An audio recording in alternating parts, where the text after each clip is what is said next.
इस्लाम में भेदभाव का विरोध किया गया है। इस्लाम में इंसानियत की सेवा को बहुत महत्व दिया गया है। कुरान में कई आयतें हैं जो इंसानियत का पैगाम को बढ़ावा देती हैं। तुम्हारी जाति और तुम्हारी नस्ल एक ही है और तुम्हारा ईश्वर एक ही है। जो इंसान अपने की भाई की मदद करता है। रहमतुहु व नसल्ली अला रसूलिल करीम, अम्मा बाद।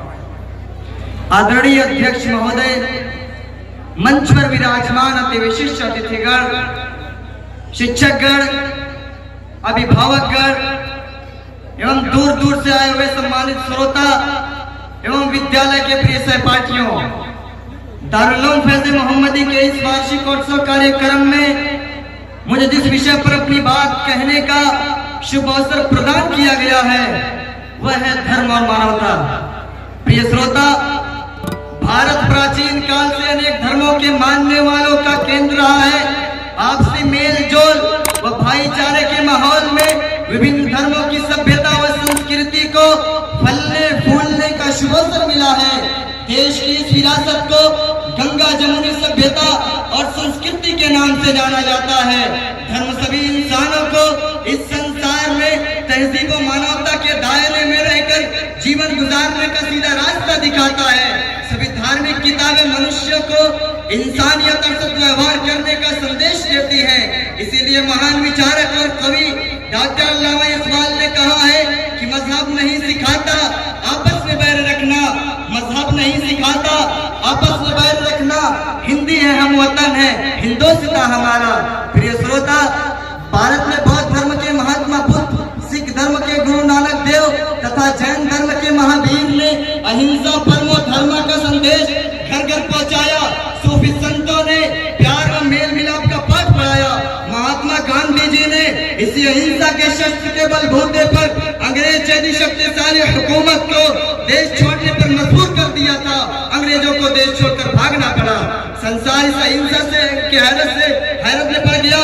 विश्व शांति की स्थापना और इस धरती पर बसने वाले सभी इंसानों के लिए विचारों की स्वतंत्रता के साथ साथ एक दूसरे को समझने और समझाने का पूरा अवसर मिलना चाहिए। शासक की हैसियत से मोहम्मद सल्लल्लाहु अलैहि वसल्लम ने गैर मुस्लिम व बुत परस्तों को अपने राज्य के अंदर रहते हुए धार्मिक रीति रिवाज अदा करने की पूरी आजादी दी थी और उनके पूजा स्थलों का रक्षा करना हर मुसलमान का कर्तव्य बताया था। लाइक-उल-दीन, धर्म में कोई जबरदस्ती नहीं। मोहम्मद सल्लल्लाहु अलैहि वसल्लम की पूरी जिंदगी ईसाईयत की जीती जागती तस्वीर है। आज भी देश में समाज सेवी लोगों, धार्मिक गुरुओं, देश ऐसे लोगों द्वारा मिलकर सद्भावना रैलियों और कोशिशों का आयोजन किया जा रहा है। रैली में एक ही आवाज में नारा बुलंद हो रहा था कि मजहब नहीं सिखाता आपस में बैर रखना। इन आयोजनों का देश की जनता पर सकारात्मक प्रभाव पड़ा और सद्भावना कार्यक्रमों की सराहना की गई। प्रिय श्रोता, इस्लाम में इंसानियत का पैगाम बहुत महत्वपूर्ण है। इस्लाम के अनुसार सभी इंसान एक समान है और उनमें कोई भेदभाव नहीं होना चाहिए। इस्लाम के पैगंबर मोहम्मद सल्लल्लाहु अलैहि वसल्लम ने कहा है कि सारे इंसान आदम और हव्वा से पैदा किए हुए हैं और उनमें कोई भेदभाव नहीं।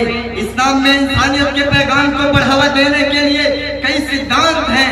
इस्लाम में न्याय और इंसाफ को बहुत महत्व दिया गया है। इस्लाम में भेदभाव का विरोध किया गया है। इस्लाम में इंसानियत की सेवा को बहुत महत्व दिया गया है। कुरान में कई आयतें हैं जो पैगाम इंसानियत का पैगाम को बढ़ावा देती है।